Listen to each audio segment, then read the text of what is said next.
Bonjour à tous. Alors, deuxième cours sur cette nouvelle séquence de géographie concernant l'Europe et la France dans le monde. Donc, cette fois-ci, vous allez avoir seulement quelques corrections d'exercices puisqu'on n'a pas fini la séquence, ou la séance plutôt, et vous avez des exercices à faire en plus. Donc, je ne vais pas donner trop d'éléments de cours en plus. Je vais uniquement vous faire la correction des exercices que vous aviez à faire pour aujourd'hui, et vous aurez donc la fin de cette séance à me faire pour du coup la prochaine fois, c'est-à-dire pour vendredi. Donc toujours les mêmes règles, il n'y a pas de souci, on va rester sur la même logique, je pense que vous avez bien compris. Et donc toujours deux parties dans la vidéo. On commence avec la correction des exercices. Alors vous aviez plusieurs questions, la première portait sur deux documents qui concernaient donc la société Airbus, puisqu'on va avoir cette étude de cas sur Airbus pour comprendre vraiment l'impact d'une entreprise qui est à la fois européenne, mais qui est également implantée en France par rapport à son rayonnement mondial. Donc, quelle est la place de l'industrie aéronautique française et européenne dans le monde? C'était la première question, on rentre tout de suite dans le vif du sujet. Et vous aviez à me dire également quel était le principal concurrent. Donc, ces deux documents qui vous permettaient de répondre, c'est tout simplement le document 4 où vous aviez la concurrence avec un rival américain qui était indiqué comme étant Boeing, avec le nombre d'appareils qui étaient vendus, la valeur en milliards de dollars des ventes de ces deux entreprises, et du nombre d'appareils qui sont livrés, où on voit bien qu'il y a une concurrence féroce entre ces deux constructeurs aéronautiques. Ce sont en fait les deux leaders du marché aéronautique civil, je parle bien civil, c'est-à-dire tout ce qui va être des avions de transport de personnes. Aujourd'hui, vous avez les deux entreprises qui sont au coude à coude. Certains donc il y en a une qui est plus intéressante dans tel domaine, l'autre c'est dans un autre. Enfin, ils ont chacun un peu leur secteur de prédilection, mais en attendant, ce sont vraiment deux rivaux importants qui se mènent une guerre acharnée. Donc, les deux forment finalement le top 2 mondial au niveau de cette industrie aéronautique. Donc ça, c'est vraiment ce qu'il faut noter dans la correction. Vous avez ici une concurrence entre un constructeur qui est un constructeur américain avec un constructeur européen, Airbus. La deuxième question était pourquoi peut-on dire que l'industrie aéronautique est une industrie dynamique et encourageante pour le futur? Donc là, uniquement le document 5 qui était une vidéo d'un reportage sur France 3 qui permettait de voir pourquoi l'industrie aéronautique est vraiment dynamique aujourd'hui. Alors, si on pouvait résumer les informations avec seulement quelques éléments clés, il fallait déjà me dire qu'il y avait quand même beaucoup d'emplois qui étaient liés finalement à cette industrie aéronautique. On voit que beaucoup de personnes travaillent dans ce domaine et qu'en même temps, on voit que les commandes, elles sont sur beaucoup d'années, puisque fabriquer un avion, ça prend énormément de temps. Les commandes, ça ne se livre pas en 2 semaines ou en 2 mois, ça prend souvent des années. Donc forcément, quand vous avez une compagnie aérienne qui commande des avions, en général, elle commande presque une flotte entière, puisqu'il faut en général renouveler une flotte qui a été commandée en entier, c'est-à-dire que vous avez des appareils qui arrivent en fin de vie à une période bien précise, et donc vous essayez d'avoir une rotation qui est vraiment, on va dire, assez bien préparée à l'avance en amont. Et donc comme vous avez une livraison qui est au compte-gouttes, vous devez vous y prendre bien à l'avance et vous devez en commander peut-être 15 pour être sûr que dans les 3-4 années prochaines, vous ayez bien 15 avions qui remplacent vos anciens avions usagés. Donc comme on a énormément de commandes, ça permet d'avoir plusieurs années de visibilité. Il faut savoir que du coup c'est une entreprise assez stable qui a finalement une bonne visibilité par rapport à l'avenir. Elle n'est pas en flux tendu comme par exemple les constructeurs automobiles qui sont beaucoup plus, on va dire, dans le temps présent. Là, on voit bien avec la crise qui est actuelle du confinement qui pose des problèmes au niveau des ventes automobiles. On voit que beaucoup de groupes sont en train d'avoir très peur en se disant comment on va gérer le fait que pendant tant de mois, il y a eu très peu de commandes, il y a une baisse du chiffre d'affaires, il y a eu un arrêt des lignes de production, tout simplement parce qu'on est dans une industrie complètement opposée. Ici, vous avez donc une commande qui va être sur des années, alors que sur l'industrie automobile, vous allez avoir tout simplement des voitures qui sont produites en fonction du nombre de commandes dans les concessions.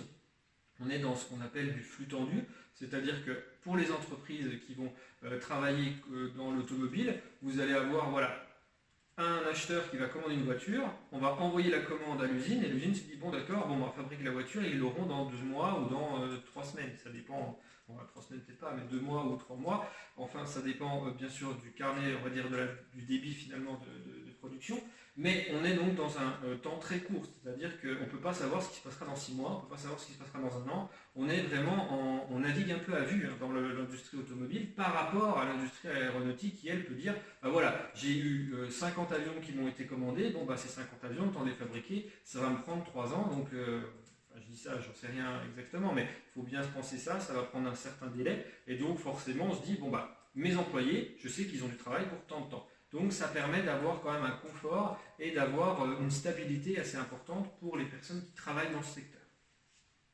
Alors, on continue cette fois-ci avec la toute dernière question, qui était toujours sur cette vidéo. Dans quelle région du monde l'entreprise Airbus est-elle aussi implantée, qui était hors de l'Union européenne cette fois-ci? Eh bien, vous aviez simplement dans la vidéo l'indication qu'il y a une usine Airbus qui est située en Alabama, l'Alabama étant aux États-Unis. Alors pourquoi on a une usine là-bas? Tout simplement parce qu'aujourd'hui, il faut savoir que l'industrie aéronautique est très importante aux États-Unis. Le transport aérien est vraiment bien développé et bien ancré, on va dire, dans les habitudes de vie des Américains, tout simplement parce que le pays est immense. Entre Los Angeles et New York, vous avez énormément de kilomètres, énormément de distances. Vous n'allez pas donc on va dire, vous déplacer en voiture ou même par le moyen du chemin de fer, c'est beaucoup trop long. Vous avez beaucoup plus souvent recours à l'aviation pour pouvoir vous rendre rapidement d'une ville à une autre. Donc c'est quelque chose qui en Amérique fonctionne bien. Vous avez énormément de transport de passagers dans cette région-là. Forcément, vous allez essayer d'y fabriquer vos avions puisque ça permettra d'être au plus proche du client. Donc plusieurs entreprises, on va dire aéronautiques, on va dire de transport aérien étant américains, eh bien, vous allez avoir des entreprises qui vont implanter leurs usines là-bas pour pouvoir répondre au plus proche de la demande de ces clients. Donc c'était la raison pour laquelle on avait des usines. L'autre raison, c'est aussi le fait, comme on a vu dans la première séance sur Airbus, le fait qu'on ait des pays qui sont spécialisés dans une industrie. L'industrie aéronautique, c'est quand même quelque chose de très pointu, qui demande énormément de connaissances, énormément de précision. Donc vous avez aux États-Unis aussi des entreprises, des petites PME ou des entreprises, des moyennes entreprises qui vont avoir un savoir-faire très spécial qui va être convoité pour Boeing mais aussi pour Airbus. Avoir une usine aux États-Unis, ça permet aussi d'avoir un réseau avec ces entreprises américaines qui sont très performantes dans l'aéronautique. Vous pouvez du coup avoir accès à leurs produits. Si vous étiez en Europe, ça mettrait beaucoup plus de temps à faire venir les produits. Donc vous allez installer aussi des usines proches de ces entreprises spécialisées et performantes qu'on retrouve aux États-Unis. Donc ça, c'est un élément que vous n'aviez pas dans la vidéo, mais je vous donne en supplément. Alors, ensuite, avec ça, vous aviez la séance numéro 2, quelle est la place de la langue française dans le monde, avec deux documents. Vous aviez donc l'Organisation internationale de la francophonie, donc OIF, qui était donc ici, on va dire, bien expliqué et détaillé avec l'aide d'une carte du monde, et également une petite explication qui derrière vous montrait un peu quel est l'objectif, quel est le but de cette organisation. Pour terminer, vous aviez également un deuxième document qui parlait cette fois-ci de RFI, Radio France Internationale, donc là c'est une radio, c'est donc un domaine complètement différent, mais ces deux finalement domaines permettent de voir un peu l'importance de la francophonie à l'échelle mondiale. Il faut savoir qu'on a quand même une langue qui est parlée par des millions de personnes en dehors de notre pays. C'est quelque chose qui est un atout, qui est intéressant, c'est pour ça qu'on l'étudie. Voilà, à un moment donné, on a quand même un impact du coup plus important au niveau rayonnement mondial que par exemple les Suédois. Aujourd'hui, voilà, qui parle suédois en dehors de la Suède, à part ceux qui vont chez Ikea donc de temps en temps le week-end aux États-Unis, il y a très peu de gens qui vont connaître des mots en suédois et encore moins qui vont réussir à le parler. Ici, la France, eh bien, elle a une langue qui est quand même parlée dans plusieurs pays dans le monde, ce qui permet d'avoir un contact facilité avec certains pays, avec certains acteurs, certaines populations. Donc c'est quelque chose qu'il faut mettre en avant, qu'il faut essayer de comprendre et qui peut vraiment donner un atout, une carte supplémentaire pour la France à l'échelle mondiale. Donc ce document plus cette carte précédente vous permettait donc déjà dans un premier temps donc, de remplir un tableau. Alors le tableau, on va en parler tout de suite après. Dans un premier temps, je vous demandais quand même de me donner une définition de la francophilie. La francophilie qui était expliquée dans le document précédent.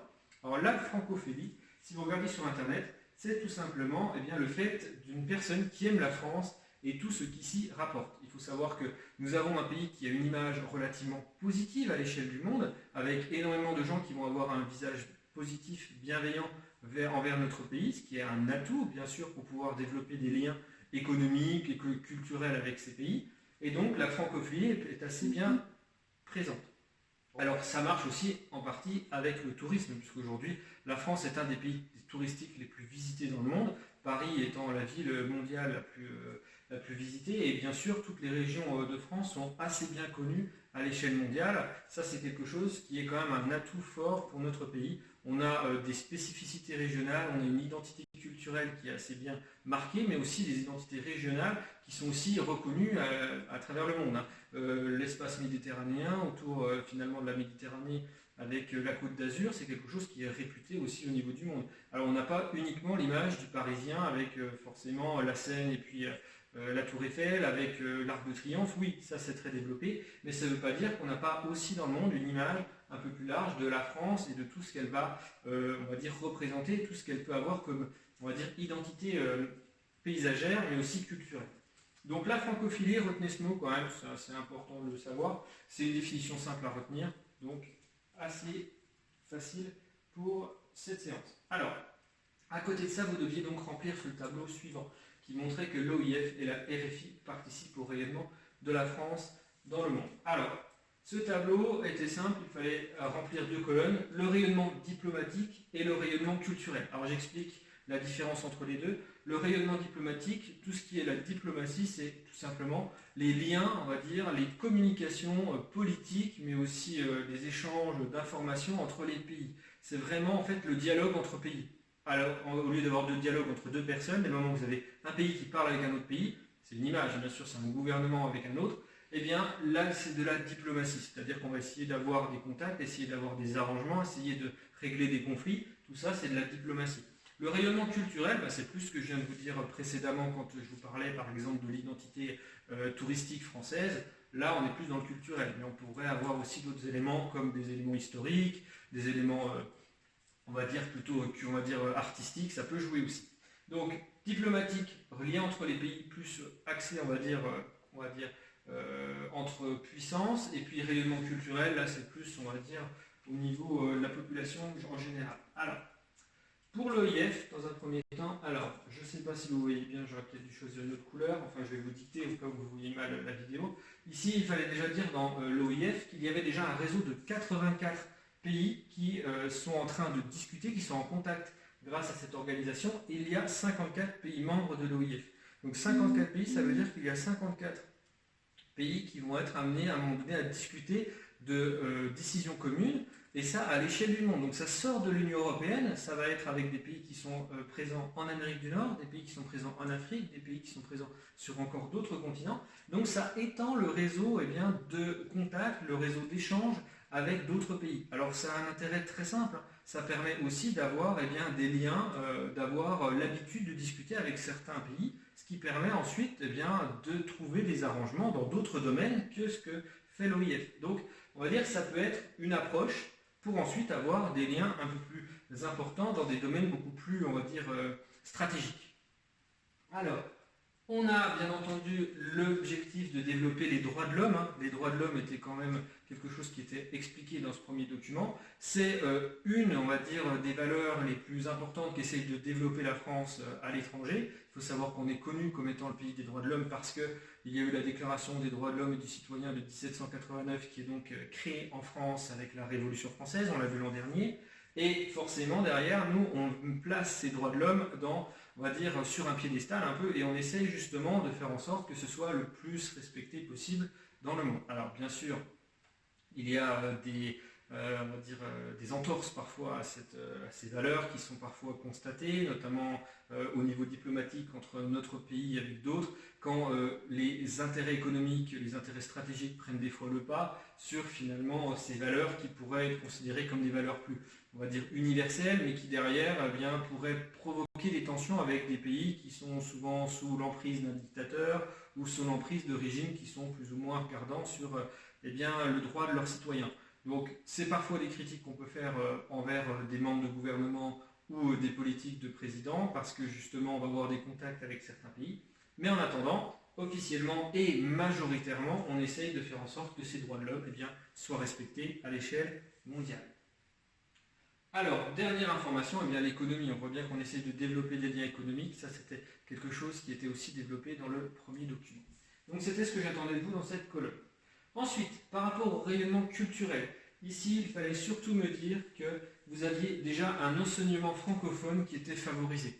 Il faut savoir que l'enseignement francophone est quelque chose qui est assez bien répandu à l'échelle de la planète. Nous avons un réseau de lycées francophones qui sont très bien on va dire, répartis à l'échelle de la planète. Vous en trouvez dans plein de pays, vous en trouvez énormément aux États-Unis, vous en trouvez au Moyen-Orient, vous en trouvez en Chine, vous en trouvez au Japon, vous en trouvez en Afrique. Vous avez énormément de lycées francophones, donc même dans des pays où il n'y aurait pas la langue francophone qui soit vraiment développée. Bien entendu, dans les pays où la francophonie est encore plus importante, puisque vous avez une population assez nombreuse qui parle le français, ça va encore plus on va dire, se resserrer, ça va encore plus s'intensifier. Donc on essaye de développer un enseignement commun, en sachant que l'enseignement c'est quand même un domaine très important pour essayer de créer des liens. Il faut savoir que par exemple, il y a énormément de grands personnages politiques, mais aussi économiques, qui ont parfois fait leurs études dans des lycées dans des lycées français. Et cela va forcément leur donner une image positive aussi de la France, parce qu'on ne va pas forcément donner une image négative de notre pays dans ce genre de lycée-là.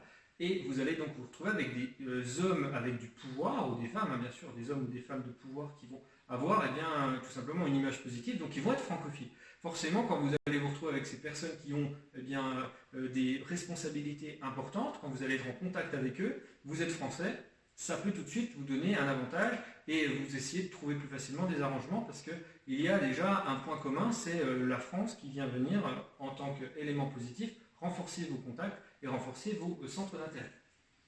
Alors, ensuite, en ce qui concerne, il y a toujours ce rayonnement culturel, il y avait la diversité culturelle qui est quand même un domaine qui est assez bien présent avec l'OIF. Il faut savoir qu'on a beau avoir la francophonie comme point commun, il y a plusieurs dialectes, il y a plusieurs on va dire, cultures en fonction des pays, et ça, cette OIF, elle essaie justement de conserver ces identités un peu spéciales, spécifiques, soit régionales, mais soit aussi en fonction des pays dans lesquels on est.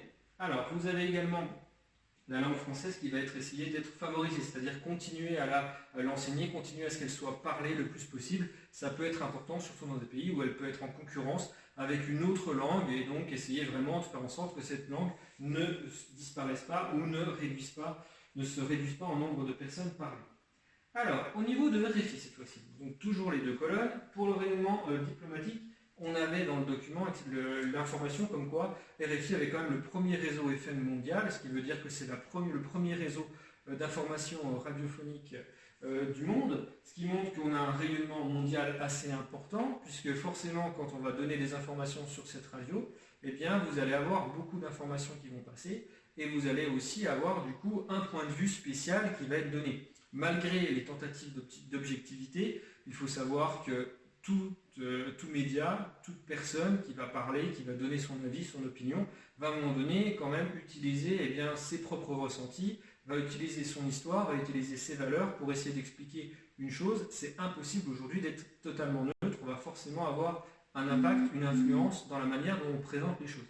Le fait qu'on soit beaucoup écouté avec cette radio dans le monde, forcément ça veut dire que notre point de vue, notre façon de voir le monde va être bien développée et va donc bien être diffusée dans une grande partie de l'espace mondial. Ce qui va permettre aussi d'avoir plus de personnes qui vont être en accord avec nous.